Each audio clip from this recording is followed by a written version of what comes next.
Howdy, all you delicious people. I'm here today to review the pilot episode of Farscape.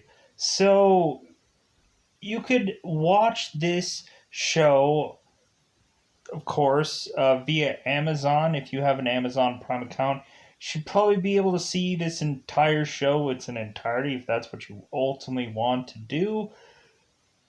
Or you could also go which way of which that I had done and bought every single DVD box set, whatever thing of this show, and watch it that way as well.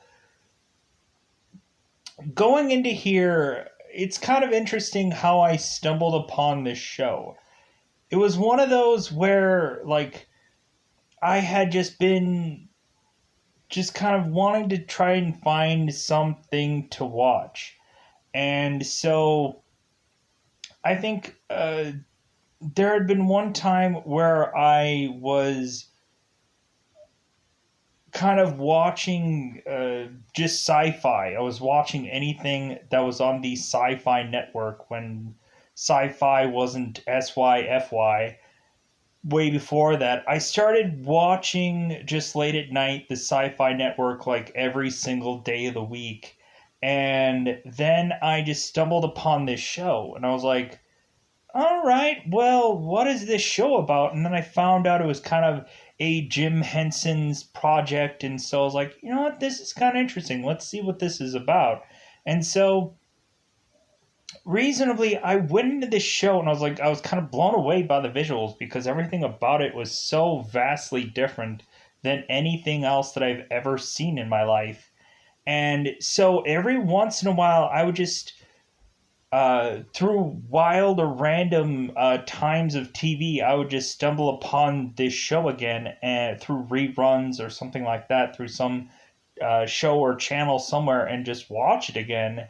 And so in the end, I was just like, well, one, why isn't this a show that is now on like Disney Plus? Is it just because it was originally a sci-fi show and so it's not going to end up on the Disney Plus, I guess? Even though it's a Jim Henson's show? You would have thought, but anyways, it's on Amazon. So I went in and rewatched the pilot because I really, really love this show. I, after, when I had money, I went and I just was like, oh my god, this has got to be one of the one shows that I need to see every episode of. And everything that was otherwise tied to Farscape, I need to go and find a copy of this and, like, and just be able to just get everything and see this complete show, which I eventually did. Which I was like, yeah, like this show was amazing. I loved it. It was a thoroughly enjoyable show that has been Browder. Browder. I'm hoping I'm pronouncing that correctly. This guy is amazing. I love the fact that this guy really does add so many things that are helping us understand via the American viewer of this alien stuff. Really giving us kind of some references here and there about things which I honestly find very fascinating and very interesting. Who, of course, you would know by watching the show, of course, is John Crichton. I really love the fact that this Farscape has its own world.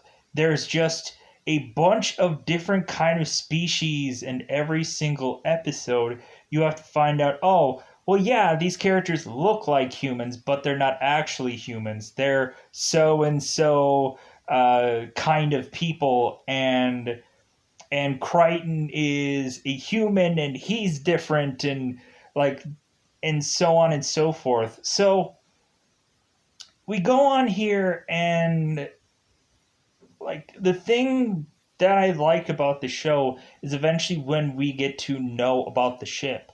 like there's some times when the ship eventually gets sick, and so that ends up hurting a lot of the people on the show because the ship has like the ship is basically a person, which we'll realize. And like I really thought that that was a fascinating thing where like a ship where this ship is like a living organ kind of like it is its own entity where as you would have seen Star Treks and stuff like that, it's just a cruise liner for everyone to be on, where the ship is an actual thing just as the people that are on it. So going on into here, this kind of does give me like Star Trek vibes. It does give me I think if anything it's more like Star Wars than Star Trek, but still cuz really Star Wars has a lot more different kind of species and stuff like that where as Star Trek it's like everybody looks the exact freaking same. And then they mix in some aliens every once in a while, but it's like 80% human and 20% alien, where in this show it's very vastly different. So I really like this show. If someone has never seen this show in their life, figure out a way to check this out. Go on to a Movie Pro or some other app to dare in fact watch this for the first time in your life because this show is great. I really love eventually when we add in certain characters into season per season per season.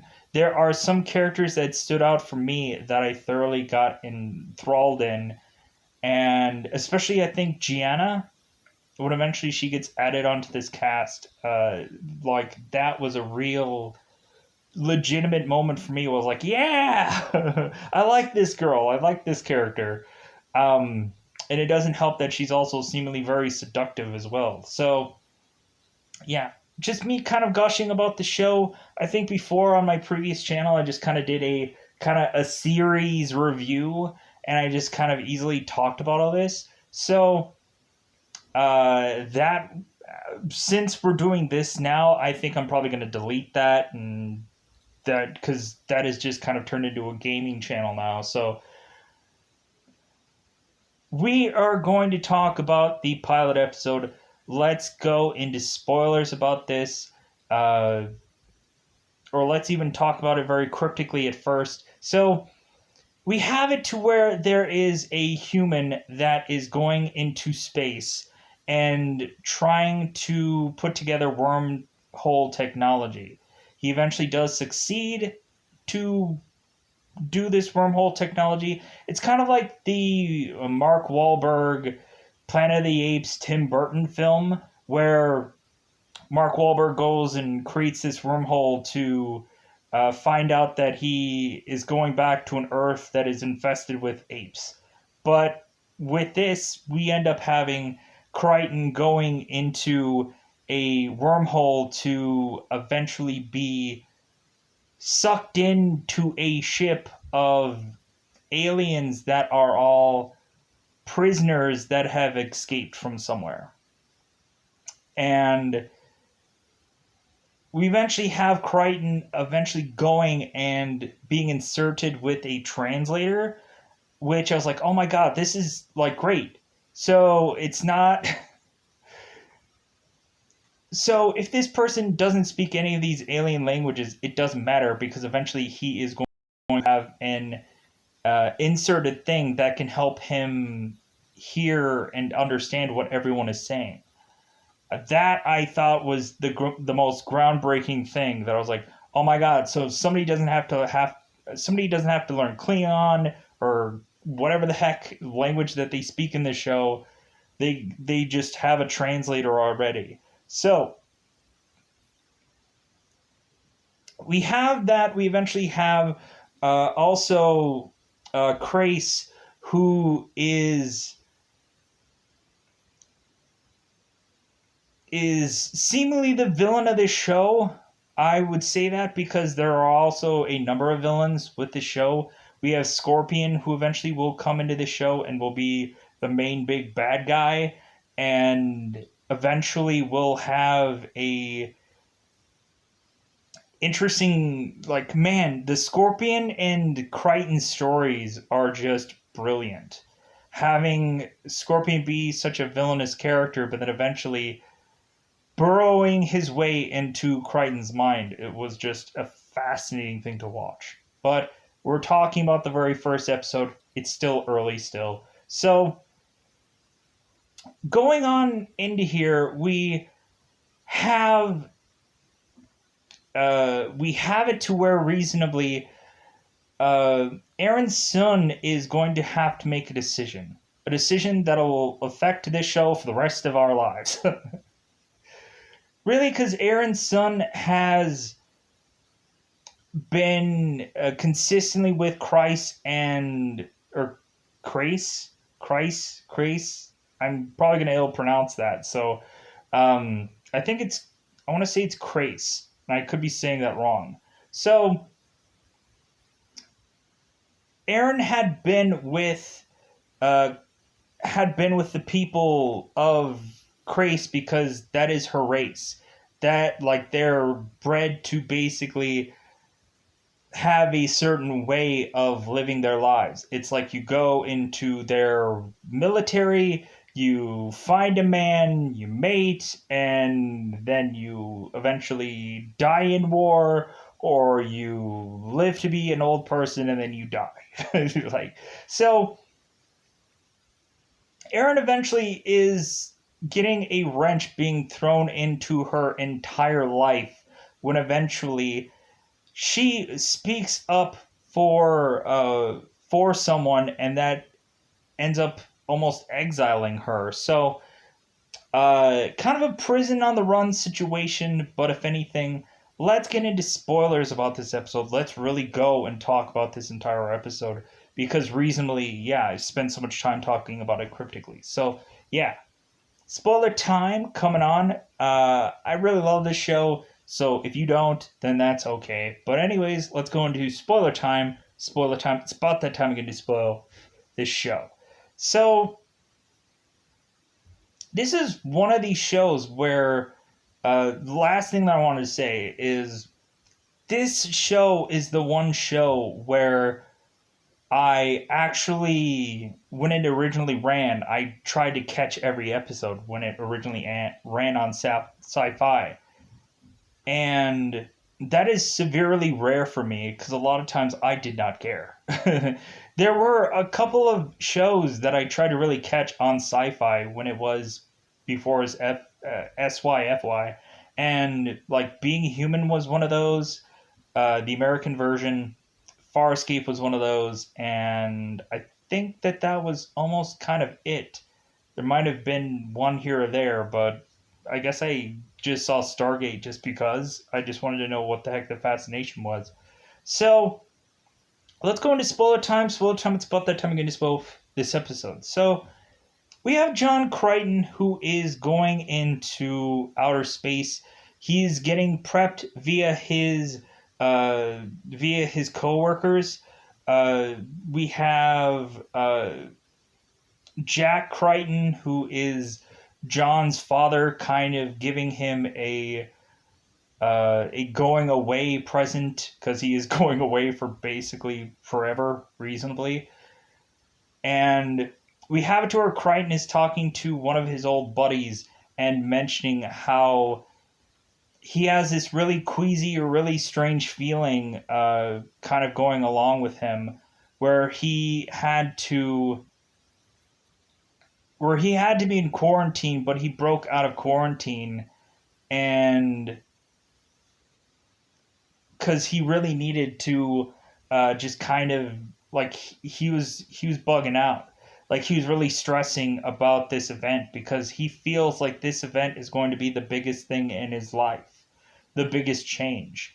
And so we have Jack, who is his father, kind of calming him down and telling him, "Hey, it's just another run. It's just another go at this." And so we have Crichton, who has, of course, the LASA logo strapped upon his chest, And we have him go into space, and so he goes and tries to perform his wormhole technology. And so once he does so, he ends up trying to contact, of course, Lassa or Jack or anybody that he knows, and he's getting nothing. Nothing is coming on to have him be able to talk to them, and it seems that he is millions upon millions of miles of anything that he can be familiar of to try to figure out where exactly he is. He's like, man, if I could just find some consolation that can help me figure out exactly where I am from home, like a Milky Way or something. And so we have Crichton, who is just floating along on his ship in the middle of some battle or some war of sorts between the between the oh god, what is the ship's name? Uh, what is the ship's name? I don't remember the ship's name. I know the ship I think has a name, but a war between the prisoners who have escaped and the Crace people that have gone out to try and stall them from being able to release their ship because their ship has been kind of had a lock being put on it, and so we end up having seemingly Count Dargo and Zan trying to figure out how to release this lock that is upon their ship so that way they can start flying off. So we have it to where Cardago, or Dargo, I'll just call him, talking to Pilot, which we find out that this pilot has been attached to this ship. And like way later on in the season, eventually we have it to where I think Aaron ends up having to detach Pilot to the ship.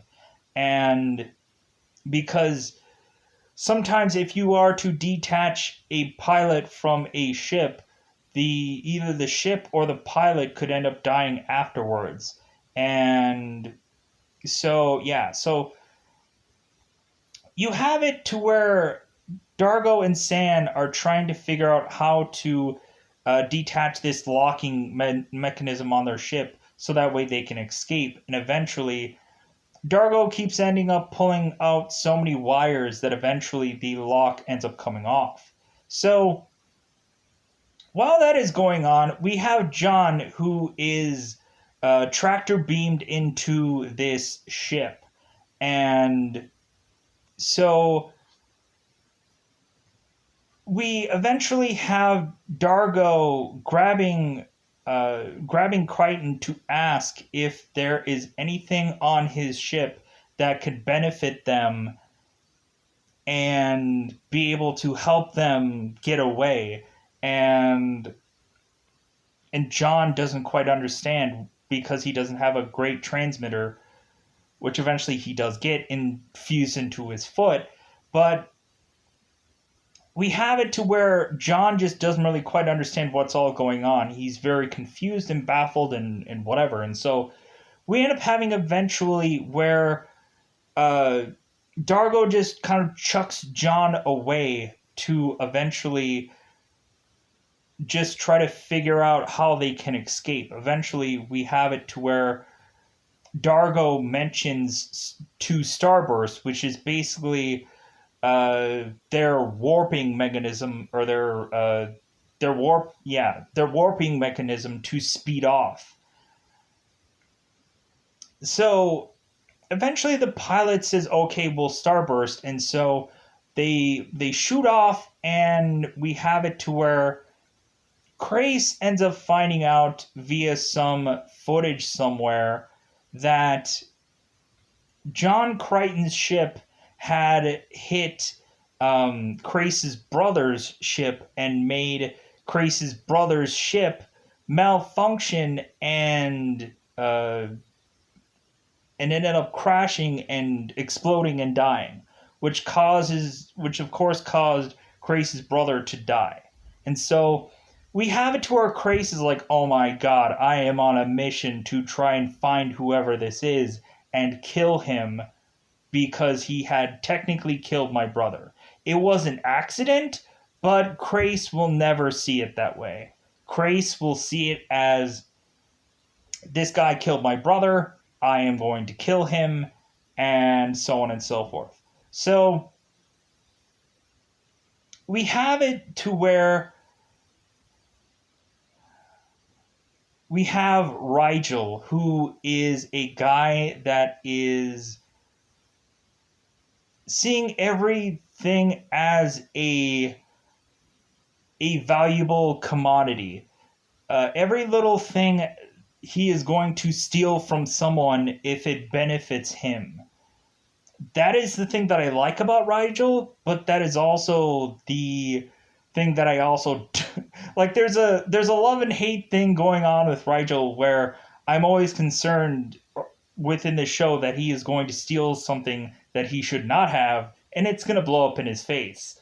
But anyways, so we have it to where Rigel is telling Crichton that he's like, well, hey, like, if you take care of me, I'll take care of you. I'll make sure that I'll take care of you.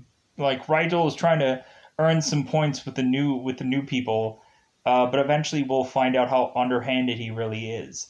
And so we eventually have it to where Dargo ends up hitting Crichton with his tongue bizarrely, and that ends up knocking Crichton out to eventually have Crichton be imprisoned. And so Crichton is trying to figure out exactly why he is being imprisoned, and Rigel is to tell him, well, they had basically disrobed him to try to figure out every little bit of thing about Crichton, and so because they assume that Crichton is exactly like Aaron Soon, because they look exactly alike. And so Crichton says, well, since we don't know what you are, we can't trust you as much as our enemy, which their enemy ends up having a enemy ship in their ship, and of course this is Aaron's son. So we have Crichton seemingly having Aaron take off her helmet, and so Crichton is looking at her and he's like, like she looks just like me. Wow, isn't that amazing? And so we have it to where Aaron is basically going on defensive mode and like grabbing this guy's arm and thrusting him to the ground and saying like, hey, what's your name and rank? And so like, why are you out of uniform? Because Aaron thinks that this guy is just like her, and Crichton is to confirm to her, it's like, dude, I am not from wherever you're from. I'm from a planet called Earth, and I'm a human. Like, my name is John Crichton, and I'm a commander. And so we eventually have it to where the pilot and everyone is to make a consensus that this guy is not the same human, or is not the same thing as Aaron's son is, and so, or Aaron Soon is. So they eventually have him kind of being more part of the ship, and eventually they take him out to let him eat these, I would call them, I guess, Jello cubes. It looks weird, the food that they eat on this thing here. And eventually when they have to brush their teeth, that is also weird as well. So, anyways, we go on here and we have it to where the guys are going to go to a planet to try and loot things or try to make a bargain for things to see what they can get. And eventually that lands them onto a planet where Krace and his men are. And we eventually have it to where everyone from on this planet ends up, or every one of these people that were on this ship and excuse me, end up getting arrested. And so, like, basically Crichton gets arrested, Dargo gets arrested, everyone I think but Rigel ends up getting arrested, basically. And so we eventually have it to where Aaron tries to plea bargain to have Crichton not be killed. And so Krace is just like, well, hey, like, why are you trying to bargain for this man's life? How much time have you been able to really spend with this character? And you seemingly know much about him. And so we have it to where, since Aaron had spoke up about Crichton, immediately we have it to where Krace is seeing Aaron as an enemy because Aaron had seemingly sympathized with Crichton. And so we have it to where they are saying, hey, well, since Aaron seems to be sympathizing with Crichton, she deserves to have as much a fate with these people as a person, like a sympathizer.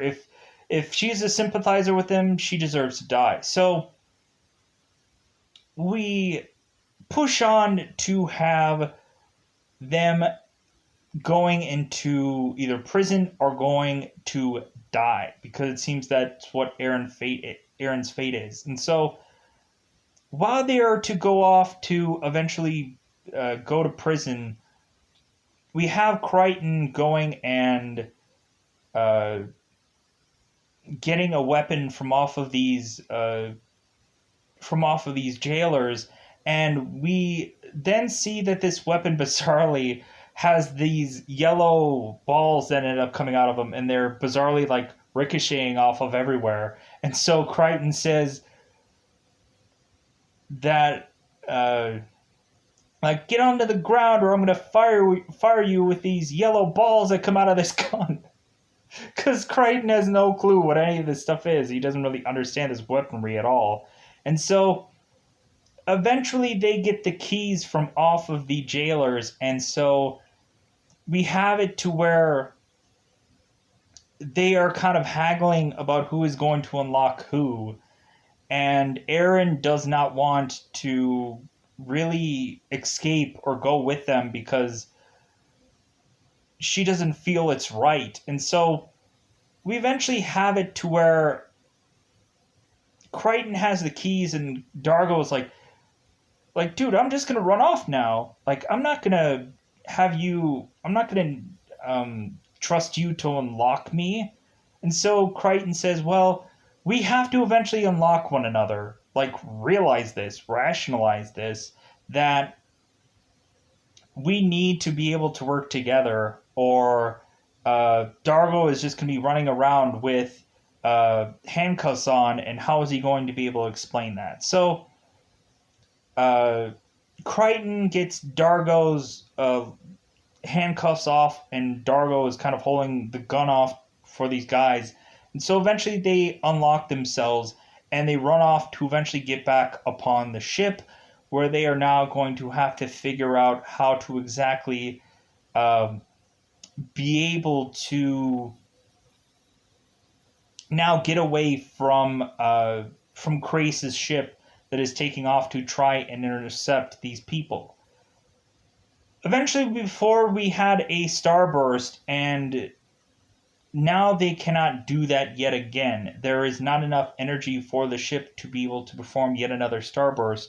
And so we end up having it to where Crichton has a game plan, and he is kind of scribbling a bunch of science-ish like things upon the floor of the ship to try and figure out how to exactly work out a scheme to where they could be able to get out of here. And so we have it to where Crichton figures out how they can be able to kind of do this like slingshot-esh like maneuver that can perform like a starburst like maneuver to get them away from this Krace ship. And they end up doing this maneuver um, kind of like using the planet's atmosphere to just kind of get enough energy to like shoot off kind of thing. It's kind of like that, where you had it to where like using a planet's momentum and stuff like that to be able to speed you off kind of thing. It's kind of like that, where they try to that kind of maneuver. So we eventually have it to where they can figure out how to slingshot their way into getting away from these people. And so it seems that Aaron was going to stay with Krace and have her fate be death, but Crichton eventually tells her, it's like, well, hey, like you can learn to adapt. And so seemingly we have it to where everybody on this ship is all on the same page. No one is an enemy, but I guess reasonably you could say that their enemy is their friend kind of thing. And so we'll eventually see how these characters get to know one another and eventually get to grow on one another. And I kind of rushed this review because really this pilot episode is kind of like getting to know everybody, and eventually I will enjoy more of the episodes where we have like a certain theme where the ship gets sick, or uh, there's certain things going on with certain characters. There's a lot of times where I think Zan ends up getting like sick or whatever, and there's something going wrong with her where like people have to figure out, okay, what's going on with Zan or what's going on with some other character. And I think that gets really interesting past these kind of getting to know these certain character episodes. And so really it'll be interesting to eventually see this show more, see where eventually this show heads if people are interested in the reviews. But other than that, I am going to get out of here. Goodbye, everybody. Bye, everybody.